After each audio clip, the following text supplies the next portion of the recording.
नमस्कार। केंद्रीय मंत्रिमंडल के मेरे सहयोगी धर्मेंद्र प्रधान जी, देश भर से हमारे साथ जुड़े राज्यपाल श्री, शिक्षा जगत के महानुभाव, देवी और सज्जनों, आज विकसित भारत के संकल्पों को लेकर बहुत ही अहम दिन है। मैं सभी गवर्नर्स को विशेष बधाई दूंगा कि उन्होंने विकसित भारत के निर्माण से जुड़ी इस वर्कशॉप का आयोजन किया है। देश की युवा शक्ति को दिशा देने का दायित्व जिन साथियों पर है, उनको आप एक मंच पर लाए हैं। शिक्षण संस्थानों की भूमिका व्यक्ति निर्माण की होती है और व्यक्ति निर्माण से ही राष्ट्र निर्माण होता है। और आज जिस कालखंड में भारत है, उसमें व्यक्ति निर्माण का अभियान बहुत ज्यादा अहम हो गया है। मैं आप सभी को वॉइस ऑफ यूथ वर्कशॉप की सफलता के लिए अग्रिम शुभकामनाएं देता हूं। साथियों, हर देश को इतिहास एक ऐसा कालखंड देता है जब वो अपनी विकास यात्रा को कई गुना आगे बढ़ा लेता है। ये एक तरह से उस देश का अमृतकाल होता है। भारत के लिए ये अमृतकाल इसी समय आया है। ये भारत के इतिहास का वो कालखंड है जब देश एक क्वांटम जंप लगाने जा रहा है। हमारे इर्द गिर्द ही ऐसे अनेक देशों के उदाहरण हैं जिन्होंने एक तय समय में ऐसा ही क्वांटम जंप लेकर खुद को विकसित बना लिया।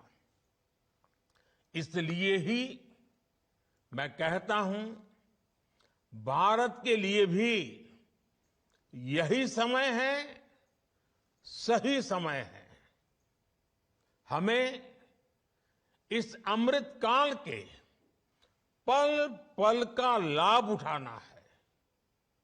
हमें एक भी पल गंवाना नहीं है। साथियों, हम सभी के सामने प्रेरणा के लिए आजादी का हमारा लंबा संघर्ष भी है। जब हम एक ध्येय के साथ, एक जोश, एक जज्बे के साथ आजादी को अंतिम लक्ष्य मानकर मैदान में उतरे, तब हमें सफलता मिली।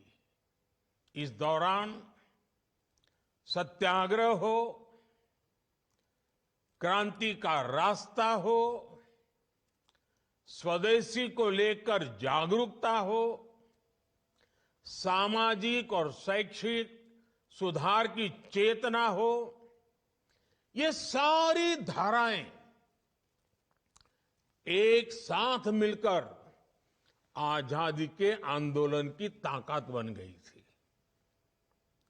इसी कालखंड में काशी हिंदू विश्वविद्यालय, लखनऊ विश्वविद्यालय, Vishwa Bharati, Gujarat Vidyapith, Nagpur university, Annamalai university, Andhra university, university of Kerala, ऐसे अनेक संस्थानों ने देश की चेतना को सशक्त किया।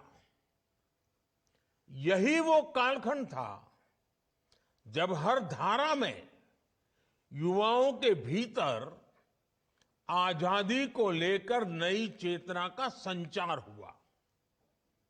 आजादी के लिए समर्पित एक पूरी युवा पीढ़ी खड़ी हो गई। एक ऐसा विचार देश में बन गया कि जो भी करना है वो आजादी के लिए करना है और अभी करना है। कोई चरखा काटता था तो वो भी आजादी के लिए, कोई विदेशी सामान का बहिष्कार करता था वो भी आजादी के लिए, कोई काव्य पाठ करता था वो भी आजादी के लिए, कोई किताब या अखबार में लिखता था वो भी आजादी के लिए, कोई अखबार के पर्चे बांटता था वो भी आजादी के लिए। ठीक इसी तरह आज हर व्यक्ति, हर संस्था, हर संगठन को इस प्रण के साथ आगे बढ़ना है कि मैं जो कुछ भी करूंगा वो विकसित भारत के लिए होना चाहिए। आपके लक्ष्य, आपके संकल्पों का ध्येय एक ही होना चाहिए, विकसित भारत।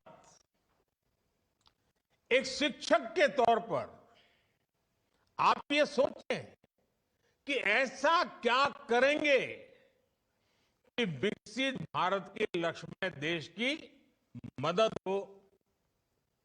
एक विश्वविद्यालय के तौर पर आप ये सोचें कि ऐसा क्या करें कि भारत तेजी से विकसित बने। आप जिस क्षेत्र में हैं वहां ऐसा क्या हो, किस तरह हो कि भारत विकसित बनने के अपने मार्ग में तेजी से आगे बढ़े। साथियों, आप जिन एजुकेशन इंस्टीट्यूट को रिप्रेजेंट करते हैं वहां आपको देश की युवा ऊर्जा को इस एक लक्ष्य के लिए चैनलाइज करना है। आपके संस्थानों में आने वाला हर युवा कुछ न कुछ विशेषताओं के साथ आता है। उसके विचारों को चाहे वो कितने भी विविध क्यों न हो, उन सबको विकसित भारत के निर्माण की धारा से जोड़ना है। मैं चाहूंगा कि आप सभी विकसित भारत @2047 के विजन में कंट्रीब्यूट करने के लिए अपने दायरे से बाहर जाकर भी सोचें, आउट ऑफ बॉक्स सोचें। देश के हर कॉलेज और यूनिवर्सिटी में अधिक से अधिक युवा इस अभियान में शामिल हो सके, इसके लिए भी आपको विशेष अभियान चलाना चाहिए, नेतृत्व करना चाहिए, सरल भाषा में चीजों को व्याख्यायित करना चाहिए। आज ही माय गॉव के अंदर विकसित भारत @2047 सेक्शन लॉन्च हुआ है। इसमें विकसित भारत के विजन के लिए आइडियाज का एक सेक्शन है। और क्योंकि आइडिया की शुरुआत ही आई से होती है, इसलिए इसमें ऐसे आइडिया चाहिए जिसमें वर्णन हो कि मैं स्वयं भी क्या कर सकता हूं। और आइडिया में जैसे आई सबसे पहले है, इंडिया में भी आई सबसे पहले है। यानी अगर हमें सफलता पानी है, लक्ष्यों की प्राप्ति करनी है, उचित परिणाम लाना है, तो स्वयं के आई से ही शुरू होता है। इस माईगॉव पर, इस ऑनलाइन आइडियाज के पोर्टल पर 5 अलग अलग थीम्स पर सुझाव दिए जा सकते हैं। सबसे बेहतरीन 10 सुझावों के लिए पुरस्कार की भी व्यवस्था की गई है।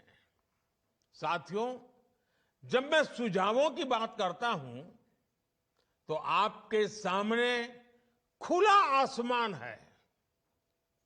हमें देश में एक ऐसी अमृत पीढ़ी को तैयार करना है जो आने वाले वर्षों में देश की कर्णधार बनेगी, जो देश को नेतृत्व और दिशा देगी। हमें देश के एक ऐसी नौजवान पौध को तैयार करना है जो देश हित को सर्वोपरि रखते, जो अपने कर्तव्यों को सर्वोपरि रखें। हमें सिर्फ शिक्षा और कौशल तक ही सीमित नहीं रहना है। एक नागरिक के तौर पर 2400 घंटे देश के नागरिक कैसे सजग रहें, इस दिशा में भी प्रयास बढ़ाने आवश्यक है।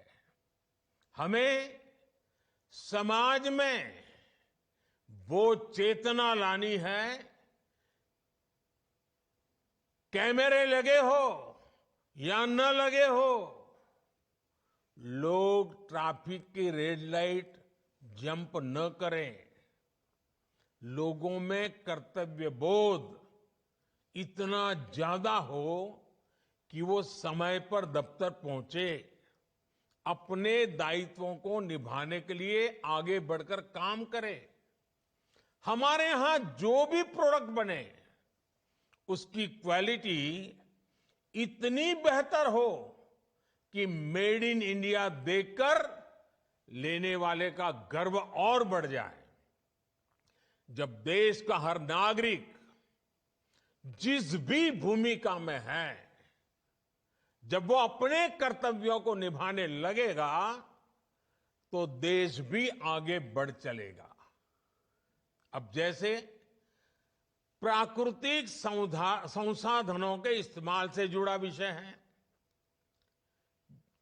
जब जल संरक्षण को लेकर गंभीरता बढ़ेगी, जब बिजली बचाने को लेकर गंभीरता बढ़ेगी, जब धरती मां को बचाने के लिए केमिकल का इस्तेमाल कम होगा, जब पब्लिक ट्रांसपोर्ट के ज्यादा से ज्यादा इस्तेमाल के प्रति गंभीरता होगी, तो समाज पर, देश पर, हर क्षेत्र में बहुत ज्यादा सकारात्मक प्रभाव पड़ेगा।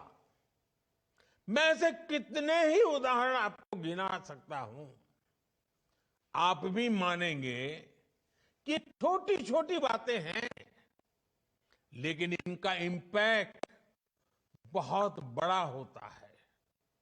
स्वच्छता के जन आंदोलन को नई ऊर्जा कैसे दी जाए, इसके लिए भी आपके सुझाव अहम होंगे। हमारे युवा आधुनिक लाइफस्टाइल के साइड इफेक्ट का मुकाबला करें, इसके लिए आपके सुझाव अहम होंगे। मोबाइल की दुनिया के अलावा बाहर की दुनिया भी देखें, ये भी उतना ही जरूरी है। एक शिक्षक के तौर पर आपको ऐसे कितने ही विचारों की सीडिंग वर्तमान और अगली पीढ़ी में करनी है, और आपको खुद भी अपने विद्यार्थियों का रोल मॉडल बनना है।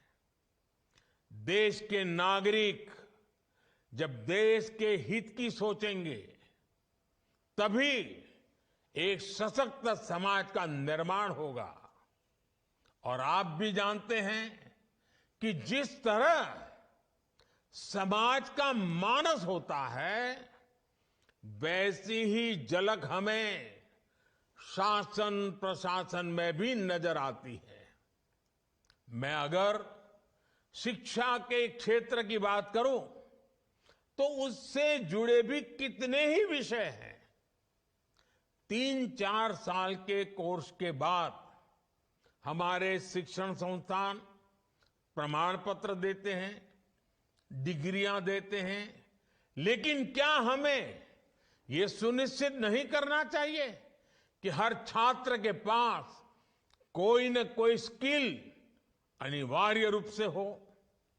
ऐसी चर्चाएं, इससे जुड़े सुझाव ही विकसित भारत की यात्रा का मार्ग स्पष्ट करेंगे। इसलिए आपको अपने हर कैंपस, हर संस्थान और राज्य के स्तर पर इन विषयों पर मंथन की एक व्यापक प्रक्रिया के रूप में आगे बढ़ना चाहिए। साथियों, विकसित भारत के निर्माण का यह अमृतकाल वैसा ही है, वैसा ही समय है जैसे हम अक्सर परीक्षाओं के दिनों में देखते हैं। विद्यार्थी अपने परीक्षा के प्रदर्शन को लेकर बहुत आत्मविश्वासी होते हैं, लेकिन फिर भी अंतिम समय तक वो कोई कोर कसर बाकी नहीं छोड़ता। हर विद्यार्थी अपना सब कुछ झोंक देता है, समय का पल पल एक ही देह से जोड़ देता है। और जब परीक्षा की तारीखें आ जाती हैं, डेट डिक्लेयर हो जाती है, तो ऐसा लगता है पूरे परिवार की परीक्षा की तारीख आ गई है। सिर्फ विद्यार्थी नहीं, बल्कि पूरा परिवार ही एक अनुशासन के दायरे में हर काम करता है। हमारे लिए भी देश के नागरिक के तौर पर परीक्षा की डेट डिक्लेयर हो चुकी है। हमारे सामने 25 साल का अमृतकाल है। हमें 24 घंटे इसी अमृतकाल और विकसित भारत के लक्ष्यों के लिए काम करना है। यही वातावरण हमें एक परिवार के रूप में बनाना, ये हम सबकी सामूहिक जिम्मेवारी है। साथियों, आज दुनिया की आबादी तेजी से बुजुर्ग हो रही है और भारत युवा शक्ति से सशक्त है। एक्सपर्ट बताते हैं कि आने वाले 25-30 वर्षों तक वर्किंग एज पॉपुलेशन के मामले में भारत सबसे अग्रणी रहने वाला है। इसलिए भारत के युवाओं पर पूरी दुनिया की नजर है। युवा शक्ति एजेंट ऑफ चेंज भी है और बेनिफिशियरीज ऑफ चेंज भी है। आज जो युवा साथी कॉलेज और यूनिवर्सिटीज में हैं, उनके कैरियर को भी यही 25 साल तय करने वाले हैं। यही युवा नए परिवार बनाने वाले हैं, नया समाज बनाने वाले हैं। इसलिए ये तय करना कि विकसित भारत कैसा हो, ये हक भी सबसे अधिक हमारी युवा शक्ति को ही है। इसी भाव के साथ सरकार देश के हर युवा को विकसित भारत के एक्शन प्लान से जोड़ना चाहती है। देश के युवाओं की आवाज को विकसित भारत के निर्माण की नीति रणनीति में ढालना चाहती है। युवाओं के साथ आप सबसे ज्यादा संपर्क में रहते हैं, इसलिए इसमें आप सभी साथियों का योगदान बहुत महत्वपूर्ण होने वाला है। साथियों, हमें प्रगति के जिस रोड मैप पर चलना है, वो सिर्फ सरकार तय नहीं करेगी, उसे देश तय करेगा।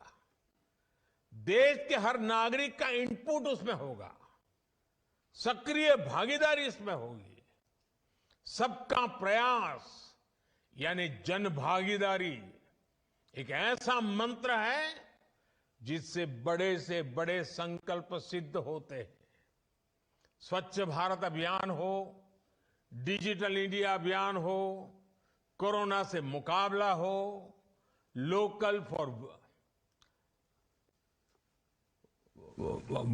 फॉर लोकल होने की बात हो, हम सभी ने सबका प्रयास की ताकत देखी है। सबका प्रयास से ही विकसित भारत का निर्माण होना है। आप सभी विद्वज्जन स्वयं भी देश के विकास के विजन को शेप करने वाले लोग हैं, युवा शक्ति को चैनलाइज करने वाले लोग हैं। इसलिए आपसे अपेक्षाएं कहीं अधिक हैं। ये देश का भविष्य लिखने का एक महाअभियान है।